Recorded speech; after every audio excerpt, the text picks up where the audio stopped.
All right, Alexander, let's talk about the plans from the former NATO Secretary General Anders Rasmussen to perhaps allow Ukraine to enter NATO, but to enter NATO in pieces.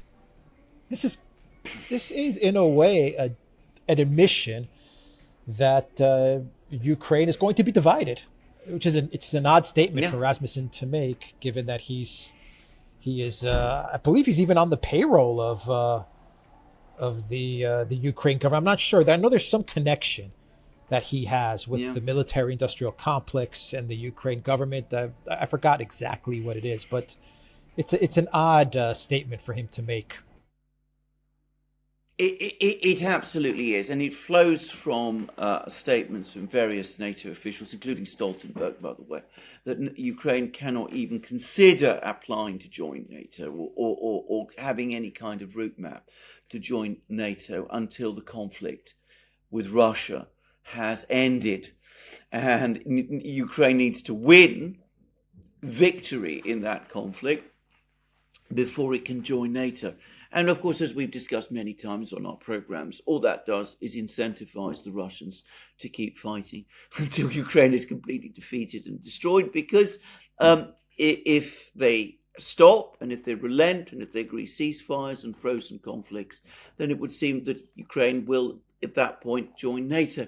So anyway, that's been the official NATO position. Ukraine can't join NATO.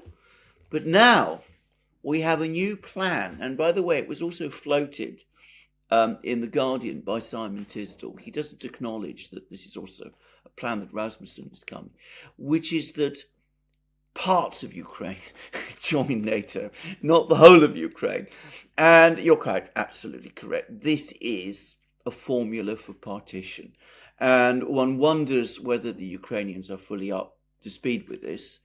But one can't help but see that this is now born of an acknowledgement that the offensive is failing, is going to fail, that Ukraine is not going to be able to recapture significant or indeed any territory from the Russians.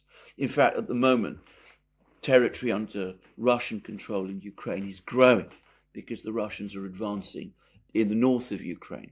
So, given that that is so, the latest idea seems to be freeze the conflict, go for a solution on South Korean, West German lines.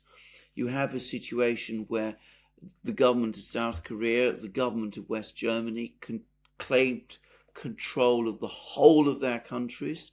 And of course, in the case of West Germany, they were able to join NATO, even as East Germany remained outside it. And that seems to be the idea at the moment. Except, of course, I cannot imagine that the Russians will agree to that. And I am absolutely sure that, again, the Russian response will be, we will keep advancing in that case, because no part of Ukraine can be allowed to join NATO so far as we are concerned. Russians have repeatedly said they want total neutralization of Ukraine. They want Ukraine to have neutral status. It's one of the original objectives of the SMO. And they've also said that they're not prepared to back off that in any way. But that seems to be the current plan, the West German variant. Yeah, yeah. What do you make of the political article where they are saying that the U.S., Germany, France, and the U.K. are putting together an Israeli type of security guarantee for Ukraine? Well, it's not a security guarantee at all. I mean, bear something in mind about Israel. Israel is able to guarantee its own existence because it's got nuclear weapons. Ukraine so far doesn't. And the proposal that is being talked about is simply to put on some kind of formal footing the arrangement which exists already, which is that you just go on providing Ukraine with weapons. Again, in effect, it doesn't change anything from the existing situation. It doesn't put Ukraine on a par with Israel, unless, of course, Ukraine obtains nuclear weapons, which the Russians are absolutely committed to preventing and will prevent. So it doesn't really, the analogy doesn't ultimately hold. There will not be a situation where Ukraine is ever allowed to become a kind of Israel with nuclear weapons. And the weapons that the West is supplying to Ukraine are not going to change the situation in any way. It's what you might call, in England we call it's a fob off. You don't give the Ukrainians what they really want, which is NATO membership. You give them these guarantees instead. Only they're not really guarantees, because they don't change anything on the ground. Yeah, and these won't be a binding treaty or an agreement either. I mean, you're not going to be bound, from what I understand. The U.S. is not going to be bound to come to Ukraine's aid via some sort of bilateral treaty. So it's just more of the same, basically. They're just going to be doing more of the same. It's more of the same. Yeah. You know what's interesting about all of this is that here we are talking about the entrance of Ukraine into NATO. This is what started the entire conflict to begin with, or at least this was one of the main reasons we have this conflict. And I'm curious to hear your thoughts. You know, if Putin did not begin the special military operation, would we be sitting here today talking about the Vilnius summit with Ukraine becoming a full member of NATO? And then Russia would be faced with having to deal with a Ukraine as part of NATO right on its doorstep. I mean, do you understand what I'm saying? Absolutely, and that's exactly what would have happened. What was going to happen, and this is my own view, but I think that there's massive amount of evidence for this. NATO, if you remember, in December and January, December 2021, January 2022, they absolutely flatly rejected any Russian proposal that Ukraine, that the NATO commit never to including Ukraine in NATO. So they clearly had the agenda to bring Ukraine into NATO at some point. So if there had not been a special military operation, Ukraine would have attacked Donbass. It was already doing it in February 2022. Without Russian military intervention, Donbass would have been occupied.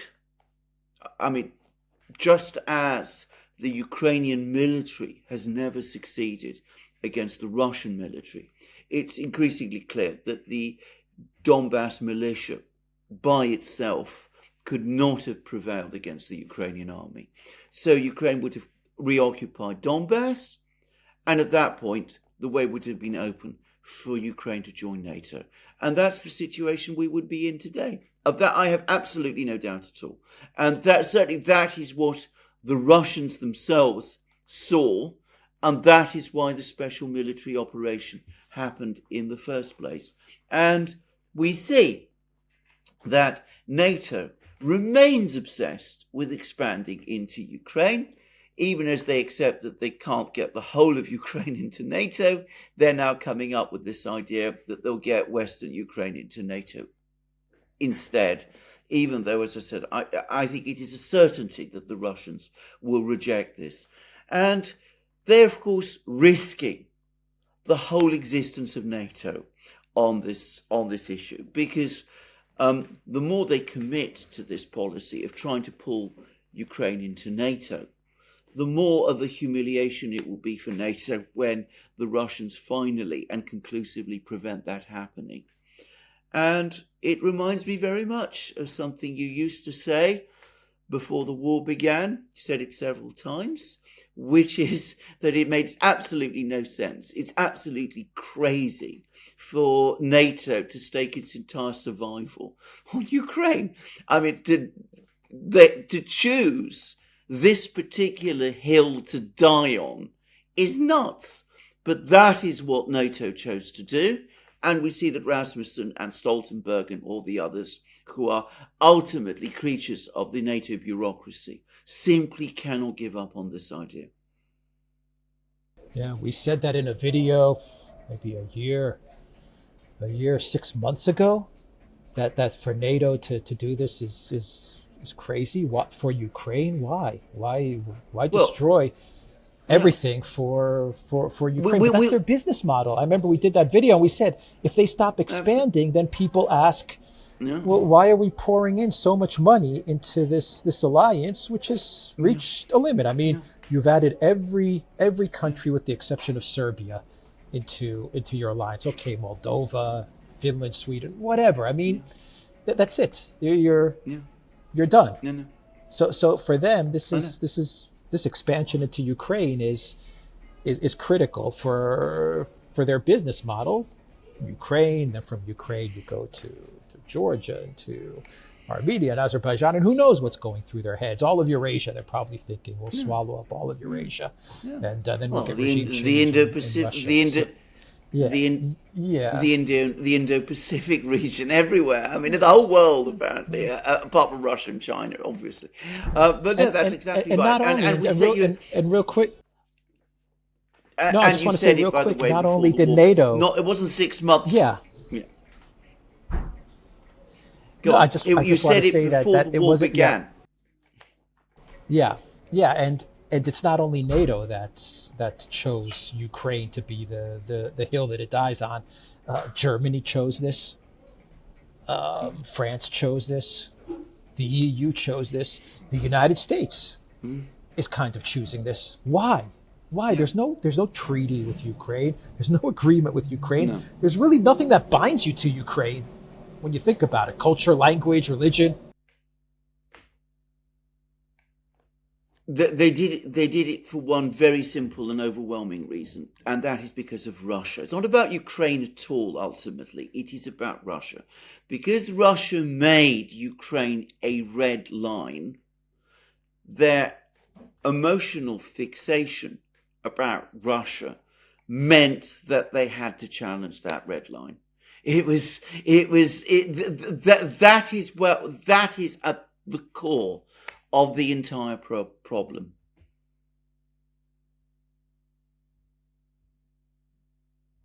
Yeah, all right. We will end the video there. Things are getting noisy where I am right now. TheDuran.locals.com. We are on Rumble, Odyssey, BitChute, Rockfin, and Telegram. Go to the Duran shop. 10% off. Use the code GOODDAY. Take care.